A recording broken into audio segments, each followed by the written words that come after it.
Saya mengatakan bahwa Prabowo melakukan rekonsiliasi dengan pemerintahnya Pak Jokowi. Tetapi kekinian, ya, semakin kesini rekonsiliasinya ini dianggap publik overdosis. Prabowo tentu mengharapkan dengan memilih Gibran, beliau akan mendapatkan suara dari loyalisnya Pak Jokowi. Tetapi angkanya menunjukkan hanya 30% loyalis Pak Jokowi yang kemudian memilih Pak Prabowo. Ya kan? Nah, jangan salah. Di momen ini ketika Pak Prabowo memilih berpasangan dengan Mas Gibran, elektabilitas Pak Ganjar justru naik. Mas Tommy bisa lihatlah Gibran efek ini gimana? Sejauh mana saat ini? Sampai hari ini? Menurun, sampai hari ini menurun. Gibran efek? Ya, bukan Gibran efek. Gibran memberikan efek penurunan elektabilitas kepada Prabowo.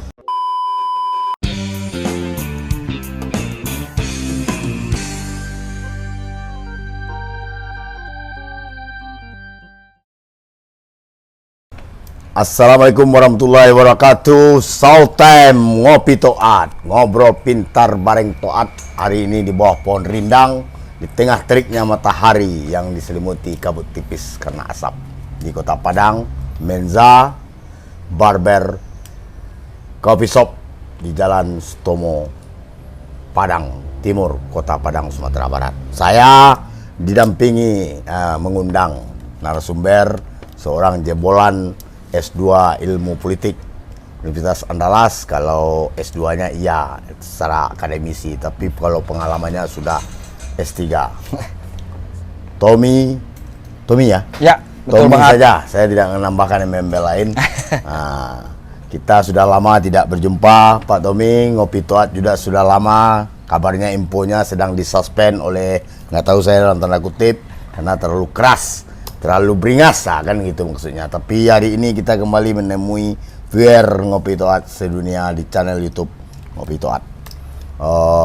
Hari ini topik yang kita bicarakan adalah fenomena atau apalah namanya yang pasti 3 capres sedang menunggu penetapan KPU RI, lalu pencabutan nomor urut, lalu di-share ke seluruh rakyat pemilih Indonesia. Yang kita angkat sekarang ini adalah capresnya Pak Prabowo Subianto. Dalam tanda tanya, Prabowo Subianto sedang menyiapkan kekalahan ketiga. Pakai tanda tanya ya, ini perlu jawaban. Dan itu kita hadirkan saudara Tommy yang akan mengupas, menguliti dan mengeksplor dengan analisa-analisa keilmuannya atau pengalamannya tentang topik yang kita angkat hari ini. Silakan Bung Tommy. Ya, kita mulai dari mana dulu Bang Toat? Terserahlah, yang penting prolognya, dramanya, dan gimmick, pranknya sudah bertebaran di seluruh republik ini. Jadi ada yang unik pada Pilpres 2024 mendatang ini, bahwa seperti yang Bang Toat sampaikan bahwa semua pranknya sudah keluar, semua dinamikanya sudah keluar, medan pertempuran buzzernya pun sudah keluar. Medan buzzernya sudah keluar dan semua kontroversinya juga sudah keluar. Yes. Saya rasa itu adalah klimaks proses demokrasi Pilpres di Indonesia setelah sekian lama, sejak dilakukan secara langsung ya. Maka ini bisa dianggap sebagai puncak kontroversi dari Pilpres yang sudah dilaksanakan di Indonesia. Berbeda dengan 2 capres yang lain, yaitu Pak Ganjar dan Pak Anies, yang dalam penentuan cawapresnya, dalam pemilihan cawapresnya itu lebih smooth, ya kan, lebih bisa diterima logika rakyat Indonesia. Pak Ganjar memilih Pak Mahfud, kemudian Pak Anies memilih Caimin. Nah, Pak Anies memilih Caimin ini sebenarnya sempat menjadi kontroversi, tetapi karena waktu itu mekanismenya masih pasar bebas ya, belum ada keterikatan yang cukup kuat antara Caimin dengan Pak Prabowo ketika itu, sehingga Pak Anies berhasil menggait Caimin. Nah, tinggallah Pak Prabowo seorang diri ketika itu yang belum menentukan cawapresnya. Nah, kemudian ramai diperbincangkan bahwa yang akan menjadi cawapresnya Pak Prabowo ini adalah Pak Erick Thohir. Nah, karena dua-duanya merupakan menteri di kabinetnya Pak Jokowi dan memang sudah digadang-gadang, bahkan Pak ET pun juga Pak Erick Thohir pun juga sudah berupaya ya, untuk meningkatkan. Ngopi Toat pernah ngangkat itu topik. Siapapun yang wakilnya Erick Thohir pasti menang. Menang, betul. Itu salah satu akademisi dari UNAN juga, Universitas Andalas juga. Nah, tetapi di luar dugaan, tiba-tiba Pak Prabowo memilih jalan yang sebelumnya nggak masuk nalar rakyat Indonesia. Iya, tidak masuk nalar. Jadi mungkin pilihan Pak Prabowo untuk memilih Gibran sebagai cawapres itu, Bang Toat, itu terbaca tetapi tidak terduga oleh rakyat Indonesia. Betul. Memang sudah ada penggiringan opini ke arah sana, tetapi tidak banyak yang menduga bahwa Pak Prabowo akan mengambil langkah itu. Nah, ditambah lagi kemudian pemilihan cawapresnya Pak Prabowo ini berkait-kait dengan sidang di MK. Hasil MK ya. Ya, dengan hasil MK gugat batas umur capres-cawapres. Dan kemudian dikabulkan oleh MK sebagian ya, bahwa umurnya tetap di angka 40 tahun, tetapi ditambah dengan persyaratan lain atau pernah terpilih sebagai bupati, wali kota, ataupun gubernur atau elected official lah namanya. Sehingga loloslah wali kota Solo, Pak Gibran ini sebagai cawapresnya Pak Prabowo. Nah, ada dua sisi yang bisa kita lihat di sini adalah, kalau Bang Toat ingat ketika podcast kita yang pertama membahas tentang pengkhianatan Pak Prabowo, saya mengatakan bahwa Prabowo melakukan rekonsiliasi dengan pemerintahnya Pak Jokowi. Dan itu memang sebelumnya tidak pernah dilaksanakan di Indonesia, sehingga sulit bagi publik untuk menerima hal itu. Tetapi kekinian, ya, semakin kesini rekonsiliasinya ini dianggap publik overdosis, melimpah ya. Ya, terlalu berlebihan rekonsiliasinya gitu, sehingga terdapatlah peningkatan resistensi dari publik sendiri terhadap pencapresan Pak Prabowo saat ini. Walaupun di beberapa survei, bahkan di mayoritas survei yang dipublish ya, Pak Prabowo itu tetap unggul. Ya, tetap menjadi calon presiden dengan popularitas dan elektabilitas tertinggi di antara 3 calon presiden itu. Nah, itu saya menilai bahwa ini sudah rekonsiliasi yang overdose ya, sudah overdosis gitu. Itu yang pertama. Tapi yang kedua, mungkin bisa dipertimbangkan juga apa alasan Pak Prabowo dalam memilih Gibran ini adalah dalam faktor loyalitas kepada Presiden Jokowi dan belajar dari sejarah kemenangan Presiden Jokowi itu sendiri. Bentar dulu, loyalitas ini artinya karena Pak Prabowo disuruh Pak Jokowi nggak memakai Pak Gibran, Mas Gibran. Ya terlepas itu disuruh atau tidak, tetapi kan Pak Prabowo ini kan terkenal loyal ya, sebagai mantan prajurit itu loyalitas itu nomor 1 bagi Pak Prabowo gitu. Mungkin Pak Jokowi tidak secara eksplisit menyuruh Pak Prabowo sama anak saya saja, mungkin tidak secara eksplisit. Cuma mungkin itu adalah daya tangkap atau analisa-analisa yang diambil oleh Pak Prabowo sendiri dalam menunjukkan loyalitasnya kepada Presiden Jokowi, dengan harapan bahwa Presiden Jokowi dengan seperangkat kekuatan yang dimiliki sebagai Presiden Republik Indonesia berada di barisannya Pak Prabowo ketika Pilpres 2024 mendatang. Gitu Bang Tuan. Oh gitu. Saya lihat Pak Tommy, Bung Tommy, kalau soal Prabowo dengan Mas Gibran ini simbiosis mutualisme kayaknya. Silahkan Bung Tommy bilang overdose atau gimana, yang penting ini ada take and give dalam elektoral ini, take and give. Mas Gibran yang dikatakan banyak orang masih belum berpengalaman, anak kemarin sore atau gimana, tapi dalam penampakan dirinya menyapa publik dan mengendorse kaum muda, saya kira dia justru lebih paripurna dari orang-orang muda hebat di Indonesia ini.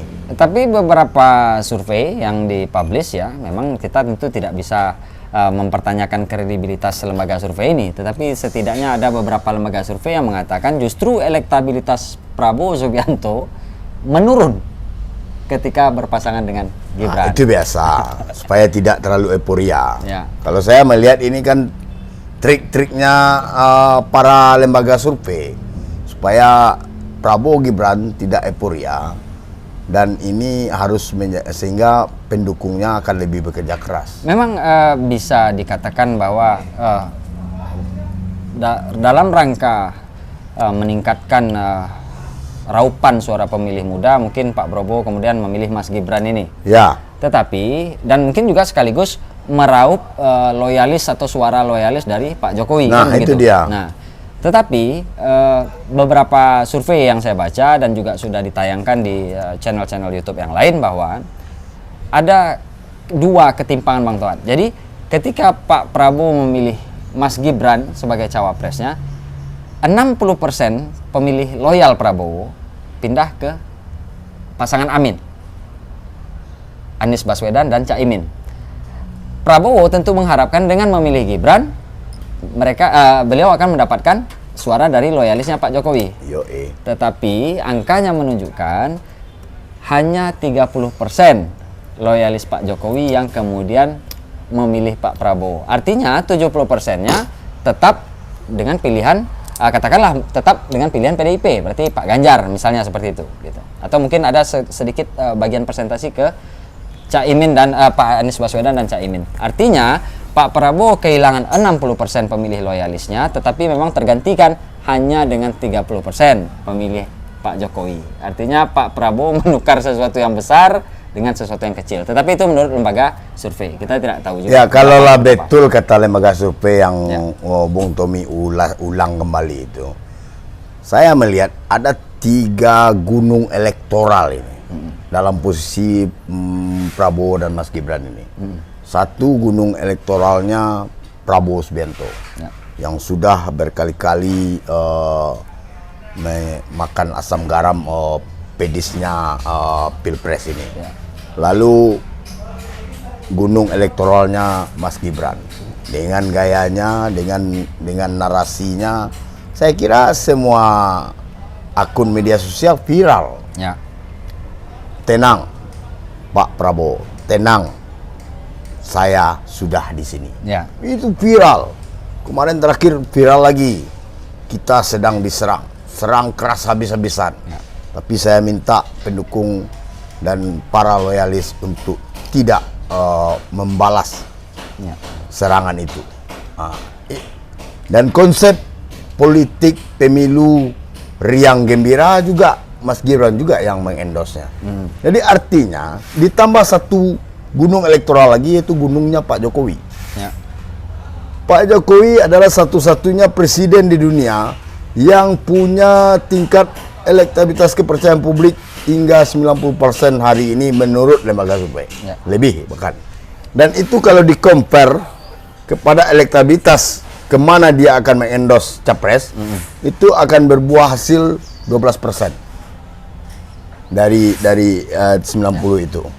Artinya bajaran kamase Pak Jokowi pasti 12% ini ikut gitu.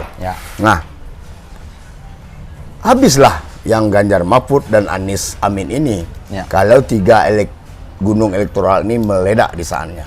Ya, sebenarnya Pak Prabowo sendiri, beliau seorang diri saja itu sudah membawa persentase untuk Pilpres itu sangat tinggi, Pak Toat. Tingkat keterkenalan atau popularitas Pak Prabowo itu di angka 100%. Kemudian koalisi Pak Prabowo itu adalah koalisi mayoritas di legislatif saat ini. Partai-partai besar ada di sana, ada Golkar, ada Gerindra sendiri, ada PAN, dan kemudian juga ada endorse yang luar biasa di PSI. Ada PSI. Kemudian kalau kita melihat figur Prabowo-nya itu sendiri top chair. Tetapi justru yang realita yang terjadi saat ini adalah ketika berpasangan dengan Gibran. Agak berbeda kita ini, Bung. Tapi karena Bung seorang yang punya analisa yang sudah hebat, jadi saya terpaksa agak menerima aja. Sebenarnya Prabowo top chair, Gibran moncer. Dalam logikanya, dalam logika beberapa orang mungkin seperti itu. Tetapi faktanya saat ini, ya, kalau kita melihat beberapa data yang sudah dipublish terkait elektoral di Pilpres mendatang, bahwa justru dengan berpasangan bersama Gibran, Pak Prabowo justru mengalami penurunan. Pak Prabowo, menurut survei. Ya, nah ini mungkin ada kaitannya dengan proses pemilihan Gibran itu sendiri. Saya berpendapat bahwa bisa jadi akan berbeda hasilnya ketika sidang MK atau gugatan batasan usia capres cawapres itu dilakukan 2 tahun atau 3 tahun sebelumnya. Akan berbeda efeknya dilakukan 1 bulan sebelum pengumuman. Di situ entry point-nya. Nah, itu. Ketika itu terjadi, bahwa sekarang sudah terjadi, publik memiliki resistensi yang terlalu kuat, Bang Toat. Sehingga pemerintahan Jokowi pun tidak memiliki waktu yang cukup untuk meredam resistensi itu. Kita bicara publik resistensi, dalam faktanya nggak terbukti itu. Yang resistensi itu kayak itu saja. Iya, tetapi itu tergambar kan melalui penurunan. Justru Pak Prabowo kalau dipasangkan dengan Pak Erick Thohir, persentasenya nambah. Sesuai dengan analisa narasumber. Nambah benar. Ya. Cuma ada berapa faktor X yang membuat ini nggak bisa diduetkan. Itu aja persoalannya. Dan ya seperti yang kita tahu, ada banyak isu terkait pemilihan Mas Gibran sebagai cawapres itu. Ada banyak kosakata yang dilontarkan oleh publik, mulai dari nepotisme, politik dinasti, pengkhianatan terhadap PDIP, ya kan? Nah, jangan salah, di momen ini ketika Pak Prabowo memilih berpasangan dengan Mas Gibran, elektabilitas Pak Ganjar justru naik. Ketika Pak Prabowo head to head dengan Pak Ganjar, itu Pak Prabowo unggul jauh. Ketika Pak Ganjar memilih Mahfud MD, Pak Prabowo memilih Gibran, keunggulan Pak Prabowo itu menipis. Sehingga kalaulah PDIP bisa mengkristalisasi rasa dizoliminya ini, jangan salah, PDIP bisa, malah-malah bisa PDIP, bisa Pak Ganjar yang memenangkan Pilpres ini gitu. Tapi kan drama negara ini kan sudah dilihat kan, Bapak Presiden dengan fungsinya sebagai kepala negara justru sudah menjelaskan bahwa dia tidak, dia netral. Ya. Dia bahkan undang 3 capres makan siang. Itu belum pernah terjadi loh. Ya, dengan siapa saja presiden yang tidak bisa maju lagi lalu mengundang kontestan ketiganya dalam satu meja makan. Itu konferensi meja makan namanya. Bagaimana Pak Jokowi meyakinkan bahwa silakan maju, mainlah dengan fair, dan saya akan tetap berada di atas dari ketiga capres yang akan maju ini. Iya, melihat, memantau, bahkan terakhir yang viral dari Pak Presiden, PJ, pejabat kepala daerah dievaluasi setiap hari. Kalau coba-coba unnetral, dipecat, diganti. Nah, ini yang ngeri kita. Ya, ini menunjukkan bahwa Pak Presiden sedang membawa koridor demokrasi ini ke koridor yang ideal. Itu adalah suatu hal yang diharapkan oleh publik. Itu adalah suatu hal yang diharapkan oleh rakyat Indonesia dan juga para capres yang akan bertarung, bahwa netralitas Presiden Jokowi itu adalah di atas segalanya. Tetapi tentu wajar kalau banyak yang meragukan. Ya, sebagai analisator Bung Tommy, kita to the point aja deh. Ketika pemilunya besok nih, Pilpresnya, tuh Prabowo Gibran masuk putaran kedua atau menang 1 putaran? Enggak sih. Menang 1 putaran hampir bisa dikatakan kecil sekali kemungkinannya. Dengan kapitalisasi 3 gunung elektoral, walaupun tidak disuruh oleh Pak Presiden, tapi karena gestur, dan saya yakin politisi siapapun dia, siapapun anunya, kenegarawanannya, kalau anaknya udah politisi kan, dalam tanda kutip kan bisa juga. Ada tertitip kepentingan lah, sedikit banyaknya kan seperti itu. Tetapi ya seperti yang Bang Toat katakan tadi, dan saya sepakati, bahwa Prabowo sendiri itu memiliki nilai elektoral yang tertinggi di antara 3 calon presiden yang lain. Ketika beradu, elektoral ini mesti bertahan atau gimana? Tapi ketika itu dalam posisi solo, hanya dalam posisi tunggal capres saja. Nah, ketika ada Gibran, dia kan masih unggul. Masih unggul, tetapi keunggulan itu menipis. Nipis kan belum sampai ke belum sampai margin error. Belum Kan? Nggak masalah itu. Tetapi jadi demokrasi itu akan indah karena terjadi persaingan ketat suara. Tetapi banyak banyak pihak yang saya dengar yang mengeluarkan atau menyampaikan analisanya bahwa apakah analisa pihak-pihak itu yang dalam tanda kutip pemerhati, pakar, pengamat itu karena kecemasannya kalah atau gimana demokrasi ini nanti gimana? Saya rasa tidak, tetapi tentu mereka punya analisa ilmu. Iya, analisa dengan basis keilmuannya sendiri dan dengan fenomena lingkungan yang mereka temui sendiri kan seperti itu.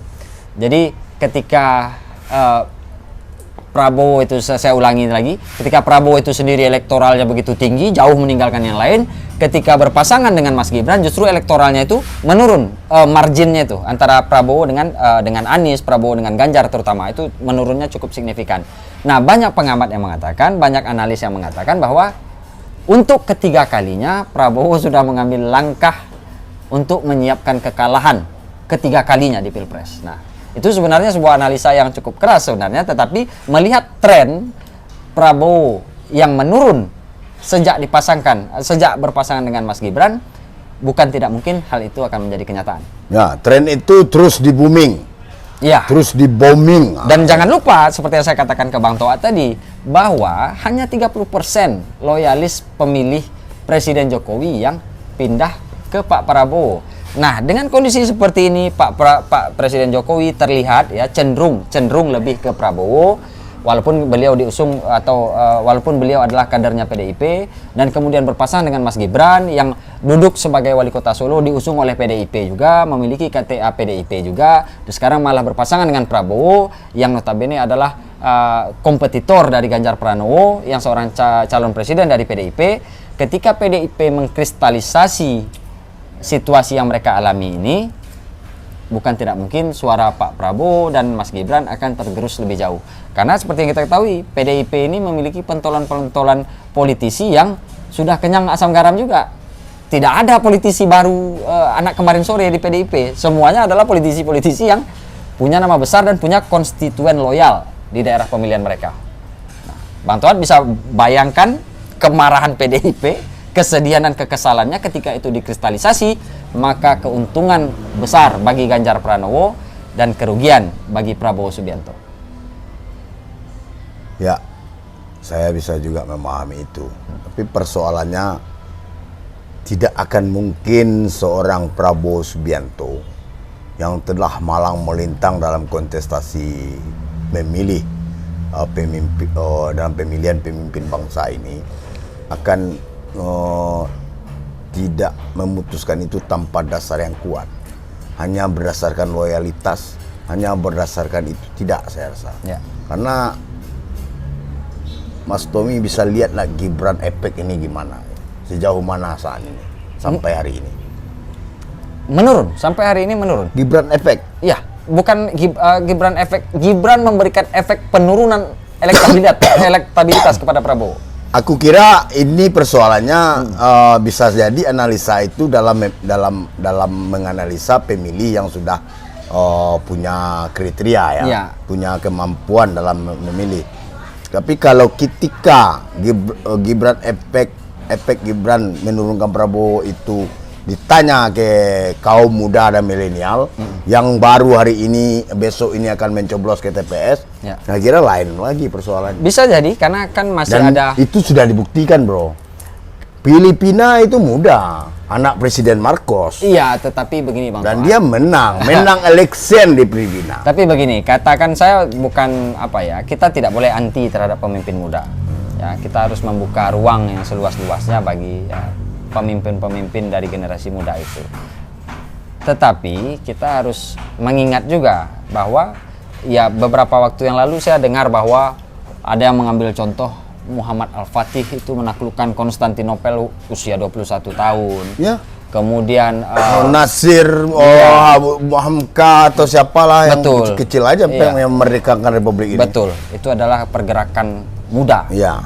Tetapi patut diingat bahwa generasi-generasi muda ketika itu adalah generasi-generasi yang memang golden generation, yang memang mereka tertempa untuk itu. Mereka ditempa dan tertempa untuk menghadapi berpikir jauh seperti itu. Saya justru melihat itu ada di Gibran. Ya bisa jadi. Gibran itu dalam usia yang 36 tahun, ketika berbicara di public speakingnya itu tidak usia yang seperti itu. Bisa jadi. Dia sudah berubah menjadi seorang muda yang syarat dengan kemampuan untuk berkomunikasi politik. Kalau kita ambil contoh misalnya, kepemimpinan Mas Gibran itu di Solo. Kalau tidak salah tuh pertumbuhan ekonomi Solo itu lebih tinggi dari pertumbuhan ekonomi nasional itu. Dari rata-rata pertumbuhan ekonomi nasional. Tetapi apakah itu cukup? Apakah itu bisa menjadi faktor utama bagi publik sehingga memutuskan, oh ya Mas Gibran ini oke. Kan tidak sesederhana itu. Ditambah lagi seperti yang saya katakan tadi, bahwa prosesnya dalam pemilihan Mas Gibran ini juga dianggap bagi sebagian kelompok masyarakat mencederai proses demokrasi itu sendiri. Nah, lain hal ketika kita katakan tadi bahwa prosesnya itu diajukan jauh-jauh hari. Kan begitu. Jadi sedikit banyaknya itu akan mempengaruhi psikologi pemilih, sehingga menimbulkan resistensi ataupun dukungan. Dan sebagian pemilih juga menganggap ini hebat, ini anak muda. Bisa dalam waktu singkat bisa merubah sebuah norma hukum pemilihan. Nah, itu dia jadi masalah bagi publik. Anak muda, kalau yang tua-tua pasti ngomong itu masalah kan. Itu dia. Justru ingat kita, MK itu bersidang tidak ada kaitannya dengan Gibran. Dan mohon dan pemohonnya tidak domainnya Gibran. Tapi yang dikabulkan oleh MK itu kan tersebut nama. Ya terserah, kan boleh tidak ada Gibran. Tidak ada nama Gibran. Ya nanti bisa kepala-kepala daerah yang muda. Ya siapa saja boleh. Dardak bisa, Fadli Amran bisa. Harusnya kan bisa. Sebenarnya untuk ke depan itu hal yang bagus ya. Saya katakan tadi kita kan tidak anti terhadap pemimpin muda. Justru kita harus membuka ruang. Tetapi menjadi masalah ketika ini dilakukan hanya beberapa bulan menjelang penetapan capres cawapres. Jadi saya kurang connect lah dengan paparan Bung Tommy terkait Prabowo Subianto sedang melangkah menuju kekalahan ketiga. Nah, saya tidak mengatakan seperti itu, tapi banyak orang pengamat dan lalu Bung Tommy ulangi. Padahal ini adalah sebuah politik, ini kan permainan strategi. Dan jangan salah Bang Toat, ketika nanti Prabowo Gibran memenangkan kontestasi ini, maka Gibran lebih hebat dari ayahnya. Karena bisa masuk ke RI 1 atau RI 2 tanpa melalui jabatan gubernur dulu. Kan jelas itu. Berbeda, ayahnya sendiri yaitu Presiden Jokowi harus 2 kali dulu jadi wali kota. Sekali menjadi gubernur dan baru maju ke Pilpres.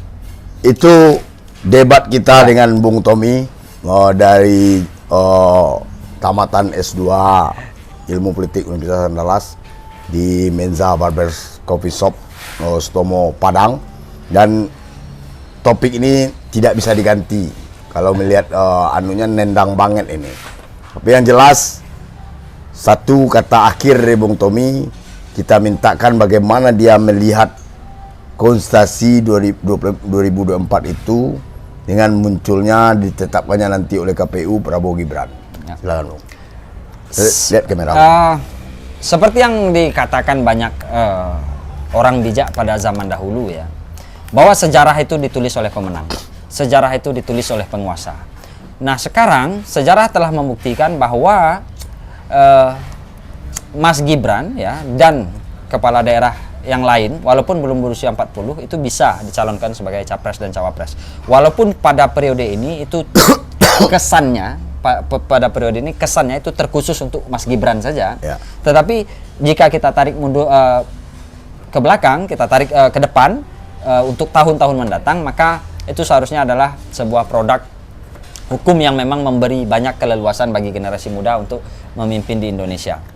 Nah, terlepas dari kontroversi yang ada, terlepas dari rasa suka ataupun tidak suka, terlepas dari penilaian bahwa itu mencederai proses demokrasi, bahwa perihal itu mencederai status negara Indonesia sebagai sebuah negara republik, tetapi itu adalah fakta yang ada saat ini, dan seperti yang saya katakan di awal bahwa fakta itu ditulis oleh penguasa. Nah, tinggal bagi rakyat Indonesia memilih ke depannya akan seperti apa negara ini dibawa ke depan, akan dipimpin oleh siapa negara ini ke depan, dan akan kemana arah negara ini ke depan. Nah, selamat menggunakan hak pilih kepada seluruh rakyat Indonesia di tahun 2024 mendatang. 14 Februari, Bang Toat ya? Yes, sir. 14 Februari. Apakah memang sejarah yang ditulis oleh penguasa itu akan berlanjut seperti ini apa adanya, atau akan terdapat penguasa baru yang akan menulis sejarah baru? Mungkin itu saja, Bang Toat. Oke, Bung Tommy, saya kira ngobrol pintar bareng Toat ini syarat dengan informasi dan syarat dengan analisa, tapi yang pasti kata orang Minang, keruhkan di awal untuk jernih di akhirnya. Di akhirnya. Jangan keruh di akhir. Nah, jangan sampai keruh di akhir. Selamat berkontestasi. 3 pasang putra hebat Indonesia sedang menunggu penetapan KPU RI. Kita tunggu dan kita nantikan dalam nomor urutnya, lalu proses kampanye, proses tebar gagasan, adu gagasan, dan debat publiknya nanti. Dan itulah yang menjadi entry point kemana suara Indonesia ini akan dilabuhkan. Salam, semangat demokrasi, ayo ke TPS. Assalamualaikum warahmatullahi wabarakatuh. Waalaikumsalam warahmatullahi wabarakatuh. Mantap.